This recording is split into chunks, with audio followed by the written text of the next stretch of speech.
Marianna, Arkansas, Lee County, cotton country, 2 hours east of Little Rock, close enough to the Mississippi River that the soil is black and the summers are unbearable. In 1980, the population was somewhere around 5,000 people. There was no industry. There was farm work, and there was leaving. 4 brothers left. They went north, the way hundreds of thousands of black families from the Mississippi Delta had gone north for 60 years, following the same rumor their grandparents followed, that in Detroit, a man could get a job in a plant and buy a house. They arrived about 10 years too late for that, so they built something else. And within about 6 years, 4 brothers from a cotton town in Arkansas were reportedly moving more cocaine through the city of Detroit than any organization in its history, and they were doing it with time cards, dress codes, written ledgers, employee bonuses, and a rule that any worker caught using the product was fired. Not shot, fired. Their workforce was teenagers, and most of those teenagers were not from Detroit. They were brought up from Arkansas, from the same county the brothers came from, recruited at high schools and on porches with a promise of $500 a week and a bus ticket north. In 1988, the federal government came through the doors of their operation in one of the largest coordinated narcotics raids the city had ever seen. And then something happened that almost never happens in these stories. The organization was actually dismantled, not decapitated. Dismantled. This is the story of the Chambers brothers. It is the most business-like drug empire in American history. It was built by men whose names most people have never heard, and it is the single clearest illustration of a fact. This channel comes back to again and again. These organizations did not appear because men turned evil. They appeared in the exact places where the legitimate economy walked out and shut the door behind it. You have to start in Arkansas because everything strange and specific about this organization comes from there. Lee County, Arkansas, in the 1960s and 70s was one of the poorest counties in the United States. Cotton and soybeans, schools that had been desegregated on paper and resegregated in practice, median incomes that belonged to a different century. The Chambers family were farm people, and there were a lot of children. The 4 names that matter are Billy Joe, Larry, Willie, and Otis. And the first thing to understand is that these were not lazy men or wild men. Every account of their childhood, including accounts from people who despise what they later did, describes the same thing. Relentless workers, field work from childhood, a family culture built entirely around labor, discipline, and money going into a tin. Hold on to that, because it explains something that confuses people about what happened later. When the Chambers brothers built a narcotics distribution network in Detroit, they did not build it like gangsters. They built it like a farm operation. Everybody has a job. Everybody starts at a fixed time. Nobody eats before the work is done. Product is counted, money is counted, and the count had better match. Billy Joe went north first in the late 1970s to Detroit, where relatives had already settled. He worked, he did ordinary jobs, and he saved.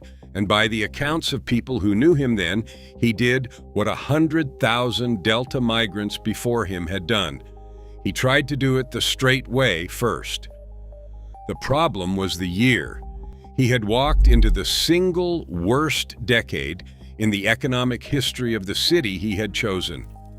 Detroit in 1980 is the essential context, and most retellings of this story skip it in one sentence. Do not skip it, because without it, none of what follows makes sense. For 50 years, Detroit had been the best city in America for a black family with no college education to build a middle-class life. That is not sentiment, it is arithmetic. The auto plants paid union wages. Union wages bought houses. Houses built neighborhoods. Hundreds of thousands of families came up from Alabama, Mississippi, Arkansas, and Louisiana specifically for that trade. Your back and your hands in exchange for a mortgage. Then, between roughly 1979 and 1983, the American auto industry came apart. 2 oil shocks, Japanese imports, a brutal recession with interest rates in the high teens, automation arriving on the line, plant after plant closed or moved out to the suburbs and beyond, and the jobs did not come back, and everybody who lived there understood very quickly that they were not going to come back. Now put a 20-year-old man in that city in 1982 with a good work ethic, no diploma from a school anyone respects, and no plant to walk into. What is the offer? Detroit had already answered that question once, and the answer had a name: Young Boys Incorporated. YBI, run by Butch Jones and his partners, had figured out in the late 70s that if you staff a street operation with juveniles, the sentences are shorter, the loyalty is cheaper, and the police are slower. They branded their product. They had a slogan. They put children on corners and made millions. The Chambers brothers watched that model, learned from it, and then did something the Detroit crews had not done. They professionalized it. And then in 1985, the product changed, and everything accelerated. Crack cocaine arrived in American cities in the middle of the 1980s, and it did to the drug economy what the assembly line did to the car. It broke a luxury product into small, cheap, standardized units. A powder that cost $100 a gram became rocks selling for $5 and $10, which meant that for the first time, the customer base was not downtown professionals. It was the entire neighborhood. Volume replaced margin, and volume needs staff. The Chambers brothers had staff. They had a whole county full of it, 900 miles south. This is the chapter that makes this story different from every other one on this channel, and I want to slow down for it. The Chambers organization ran by the description of federal investigators and of former workers on a set of rules that would not look out of place in a fast food franchise. Fixed shifts with start times. Workers who showed up late were docked. Written records, product in, money out, per house, per shift. Uniform standards of dress and behavior in the houses. An absolute prohibition on employees using the product. A worker who started smoking was cut loose because a user cannot be trusted with a count. Performance incentives. Bonuses for the highest earning house. Property acquisition. Rather than renting corners, the organization acquired apartment buildings and houses outright, which turned a street operation into a real estate operation. Think about what that structure achieves. A traditional street crew is a collection of individuals who each keep their own money and their own loyalty. It fights itself, constantly. The Chambers model turned individuals into employees. An employee does not need to be feared into compliance every day because an employee has a wage to lose. That single change is why they scaled. And scale is the reason for the number that ends up on every thumbnail about them. The figures reported at the time and repeated since range from tens of millions of dollars a year up to a claim of $1 million a day at peak. What is not disputed is the footprint. Dozens of houses running around the clock across the city, staffed by young people who mostly did not live in Detroit before someone put them on a bus. Here is the part that ought to be uncomfortable, and if you feel uncomfortable, good. That is the appropriate response, and I am not going to talk you out of it. The workforce was recruited from home. Teenagers in Lee County, Arkansas, in a county with almost no employment, were approached with an offer that, in their world, was enormous, several $100s a week, new clothes, a bus north, cousins and neighbors already up there. And the brothers who made the offer were living proof. They had gone north poor, and they came back to Marianna in new cars. So the buses ran, and children who had never been further from home than Memphis found themselves in a locked-down apartment in a Detroit winter, working 12-hour shifts in a room with a slot in the door, handling rocks of cocaine and other people's cash, 900 miles from any adult who loved them.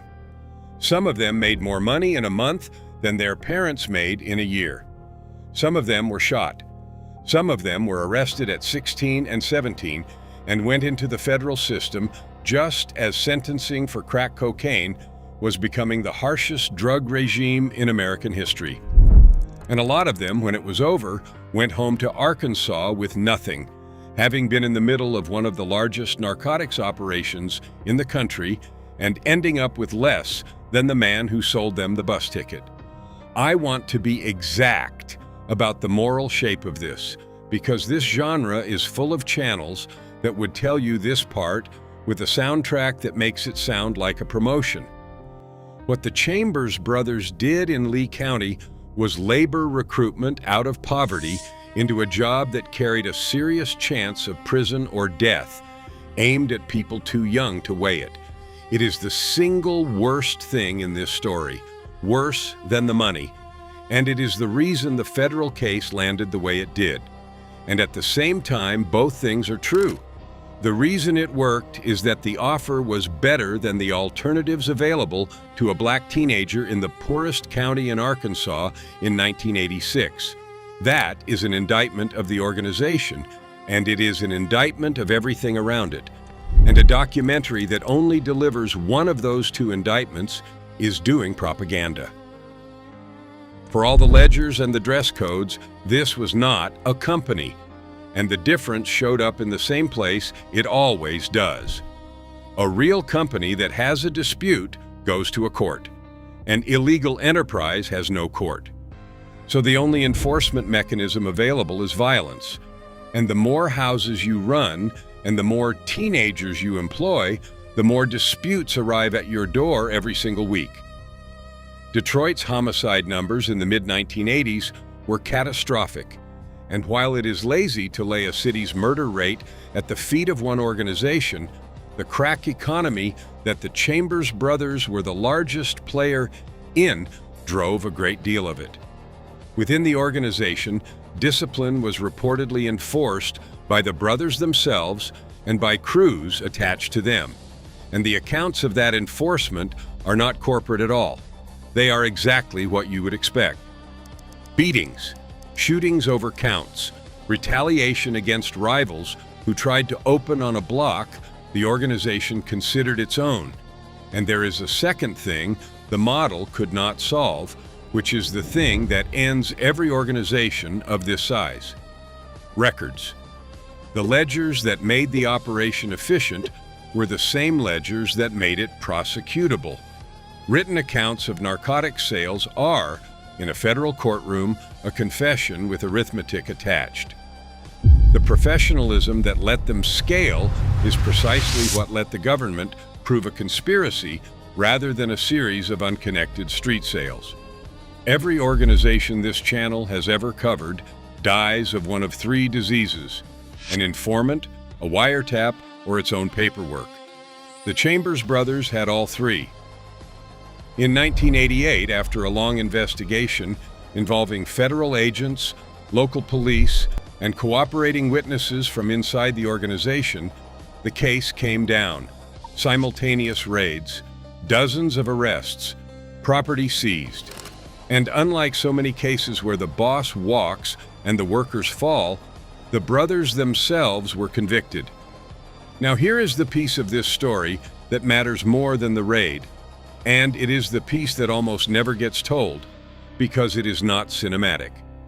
2 years earlier, in 1986, Congress had passed the Anti-Drug Abuse Act, and it created the sentencing rule that shaped the next 25 years of American life: the 100-to-1 disparity. 5 grams of crack cocaine triggered the same mandatory 5-year federal sentence as 500 grams of powder cocaine, 100 times the weight for the same time. Crack was what was sold in the Chambers houses. Powder was what was sold in the suburbs. So the teenagers on those shifts and the low-level people at the bottom of the structure walked into a sentencing regime that treated their 5 grams as the equivalent of half a kilogram.